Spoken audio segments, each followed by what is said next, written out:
Hello everyone, this is TLO here, back some more Starcraft 2 Heart of the Swarm action, and as you guys can see, it is going to be a rematch between WhiteRa up in the top right side and down in the bottom left side. It is going to be Liquid TLO. I think we all know and all love these players. I think WhiteRa is probably my most cast player on this channel. TLO is most likely my second most cast player on this channel, and probably the only reason that WhiteRa is beating him is because TLO has not started playing Heart of the Swarm until very recently. These are actually the very first games, I believe, that I've gotten my hands on with Liquid TLO, and if you didn't see the last game, go check it out, although be warned that my microphone settings were definitely off there. I was changing them around for the live stream, forgot to change them back, so my apologies.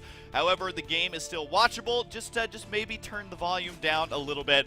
But regardless, those should be all fixed up righty-tighty. And anyways, we are going to have WhiteRa. What looks like a Forge Fast expand here. We'll just have to see, does he go for the Nexus first? Does he go for the Forge first? Probably will not go for a Gateway first. That used to be standard back in the day, but not anymore. Again, very similar to Brood War, where we see players always going for Forge Fast Expands. It's just kind of what you do.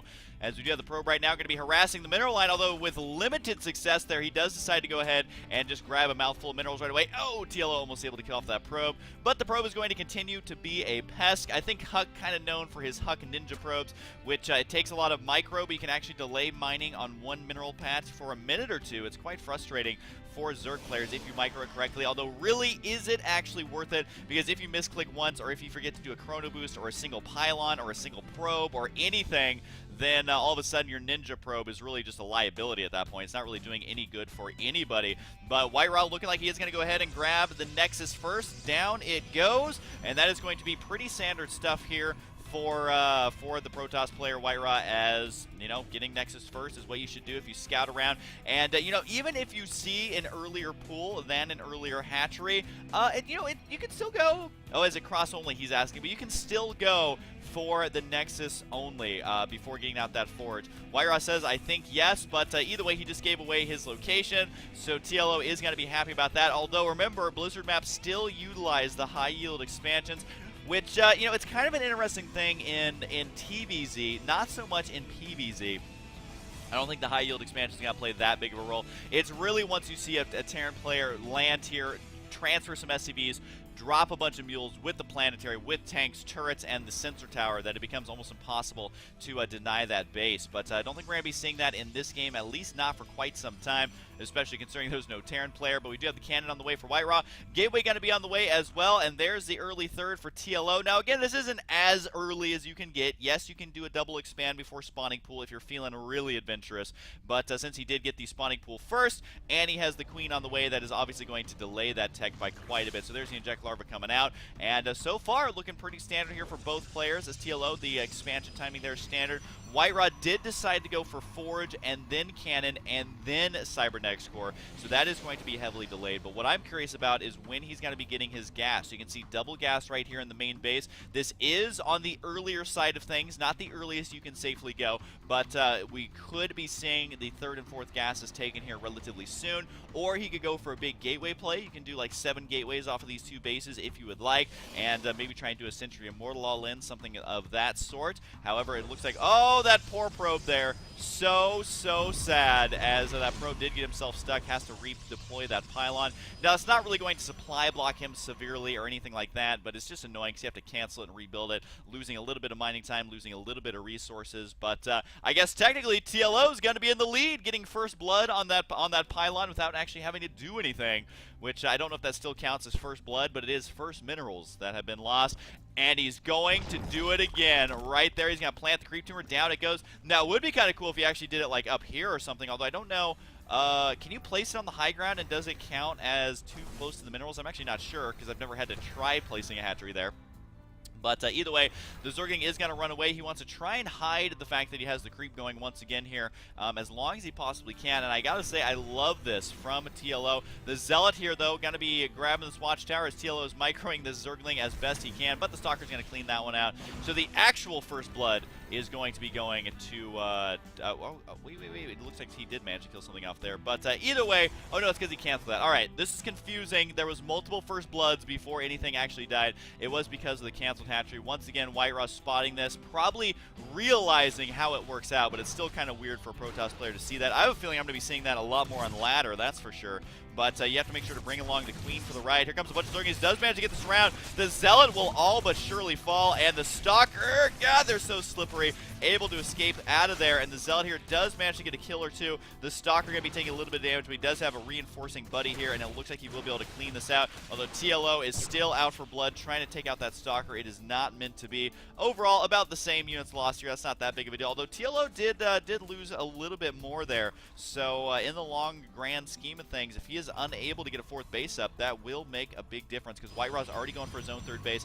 And does he have the double gas here? Just now getting the double gas, actually. So I'm not quite sure exactly what he wants to use this gas for. Looks like right now it's going to be more gateways to wall this off. And I believe this pylon here officially makes it a Zergling tight wall in right there.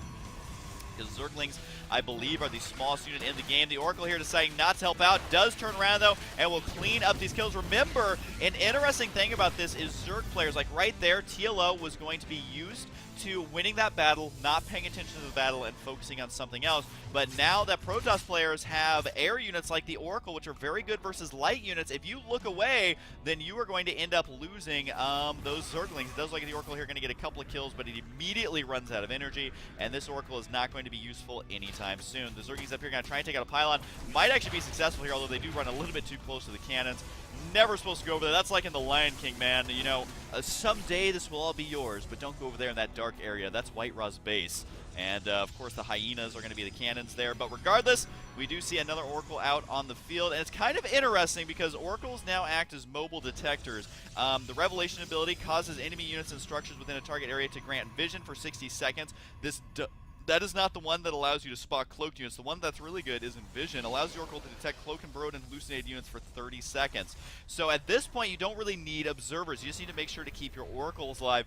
And using this does add a little bit of extra micro to your army because you have to activate the ability right there. And that's actually what he did, I believe, to be able to spot that. The animation is kind of silly. I'm wondering if they're going to add another one or not. But uses the Zealot here to clean out these creep tumors, push them all the way back as far as he possibly can. And remember, this lasts for 30 seconds. So that is more than enough time for the Zealot here to rake in those creep tumor kills. Looks like the Overseer going to get taken out here by the Stalkers as well. So WhiteRa actually doing all the right moves so far. Might end up losing.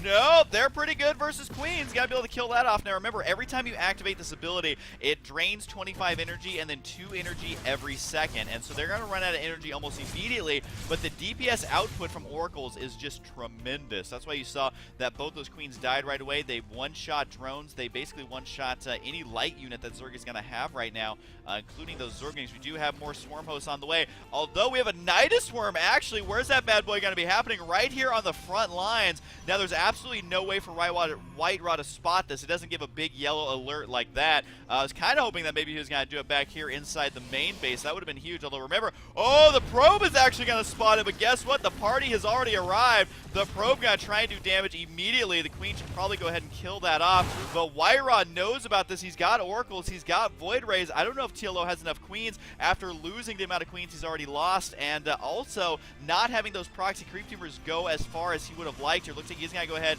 and try and bust down these rocks right away. He doesn't have Enduring Locust just yet. That's why he decided to turn them around. As soon as he does have Enduring Locust, though, he will be able to begin putting on the pressure. There is a drone over here. Looks like he is going to start throwing down multiple Spore Crawlers here, which is exactly what we saw him do in the past. So WhiteRa has had a game to practice against this, but has he figured out the game-winning maneuver yet? To him, the option seems to be earlier carriers and the counterattack of Zealots down here. A beautiful play by WhiteRa. This is one thing you have to start doing as Protoss is lots of counterattacks. Even though you think you need every unit to engage this directly, you kind of need to do damage as well. There's the Nice Worm inside the main base as TLO doing what TLO does best, multi-prong attacks using units that you don't see nearly as much. And that looks like the Nice Worm right here is going to happen. He's got lots of units loaded inside. I know that doesn't look like much, but trust me, it is. Here comes the Swarm Host. So many Swarm Hosts. Oh my god, another Nidus Swarm as well, because why the hell not? It looks like actually all the Nidus Swarms assigned to go up there. and will begin to burrow. This main base is all but dead, even dropping some fake Zeltzer. He could actually hold position on the ramp there, although I think it's going to be the majority air units at this point. And look at this, even that second Night Swarm could come in handy here, although he really wants to get a second wave of these Locusts to finish off this Nexus. No, the Nexus goes down anyway. The +1 attack really making a big difference here. WhiteRa trying to engage this directly, but with the Queens here, they might be able to take out those Void Rays. Not quite sure where the Queens are going. To the right side, evidently, but I think these Swarm hosts need to get inside the Night Swarm. If he ends up losing this Night Swarm, that is going to be it. He does manage to save a lot of those units. Remember, losing the head of the Night Swarm doesn't matter. It's if you lose the body and all of the heads that you will lose those units. Although TLO needs to cool his jets a little bit with these Swarm hosts and needs to start getting out some Hydralisks, which he does have the Hydrogen on the way. He's also got the Spire on the way, potentially to use for Corruptors, and this is exactly the correct move from TLO. I just fear that he may have waited too long to get anti-air because WhiteRa has got 5 carriers now, actually, with the 6th one on the way and 2 more Stargates here. So WhiteRa's still got money to burn. Yes, he lost a base, but guess what? He has another base on the way. He's got cannons already established there to defend that. Here's a nice from inside the main base that does reveal to WhiteRa exactly where it is. I don't think that is actually going to finish, but you can't really cancel the Night Swarm once it starts, and you get no refund there. So that Night Swarm is going to get taken out. Not really worth unloading anything out of there. So the Night Swarm just says, hey guys, let's go. They have a very dramatic death. Not as dramatic as the Ghost death, though. The Ghost death is just like, and it's like, all right, just die already. We do have the Nexus getting taken out here, though, so WhiteRa losing 2 bases so far will be able to take out this Night Swarm head and the Spore Crawlers, but at the same time, his main base could take some heat, although it does look like the Oracle's got to be able to clean this one out. So TLO, if he does not start getting anti-air, he's going to be in a world of hurt because this carrier count is getting pretty substantial at this point. They do have the +1 attack as well with +2 on the way. They are at max interceptors. We do have Corruptors on the way. I don't know if it's actually going to be enough right now. 10 are on the way. Not sure if any of them spawned just yet. Nope, so 10 Corruptors. But when you have 17 Swarm hosts at this point, you have to be aggressive with them in some way, or you just have to use them in some way, because versus the Sky Toss is not going to be very good. But it does look like WhiteRa going to be moving out with this army. He's going to attempt to expand here once again, it does look like, but he's already expanded in the top center. So I got to say, considering that TLO has been doing multi-prong attacks, consistently attacking different bases at different times, he is still able to defend quite easily and more importantly, expand on the back of it. Might have to go inside that Night Swarm, and he does. Now, it's one of those situations where the Swarm hosts are cool, but they don't really do anything if your Protoss opponent doesn't have any ground units. It does look like these Locusts will time out. They have managed to kill off a couple of cannons there, which will make it more susceptible to counterattacks. But at this point in the game, WhiteRa actually stabilizing a little bit, which I'm very surprised by because TLO was so aggressive. Now at this point, TLO has got to stop making Swarm hosts, which is what he's done. He can continue to make Queens, that's okay, but more importantly, he needs Corruptors and he needs Hydralisks, which is exactly what he's going for. So far, he's making the right moves, but can he make the harassment happen? I honestly don't know at this point. I do love this, putting the Swarm hosts on the high ground, protecting them with the Corruptors and the Hydras, and then bombarding them from afar. And it's kind of an interesting thing because the Swarm hosts are a unit that basically forces an engagement, whether Protoss wants to or not. But Protoss also has a similar unit in the Tempest. Now, the Tempest doesn't have the ridiculous range that it used to have, but it still shoots very, very far and can still force a Zerg player to kind of break his contain and go for the attack right now. It does look like TLO being very aggressive here. Needs to focus down these carriers. Will be able to get 1 or 2. I don't think he has enough anti-air here, though, to kill off all of the carriers. The carriers actually managing to hold their own right now. Not something we're used to seeing versus Corruptors, and that is going to be enough. WhiteRa has done it. He has thwarted the attack, and all of a sudden it looks like TLO losing so much more in that battle than I had originally thought here. And TLO, considering he's only on 3 bases, all he can do is make a couple Hydras, but WhiteRa is on 5 bases, and he is mining off of both those bases now. Got a couple probes in gas, got a couple probes in minerals, but that's more than enough to put him way in the lead.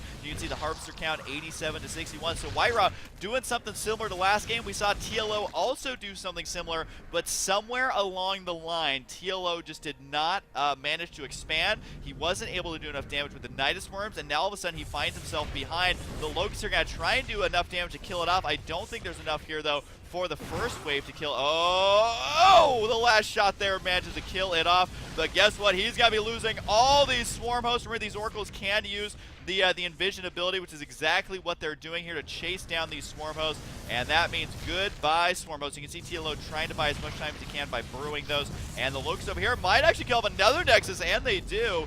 And that is 400 resources that WhiteRa will never get back. Although he's got a lot of safety net at this point. He is way ahead, not 1,000 resources ahead, or 10,000, excuse me, but is still pretty darn far ahead at this point.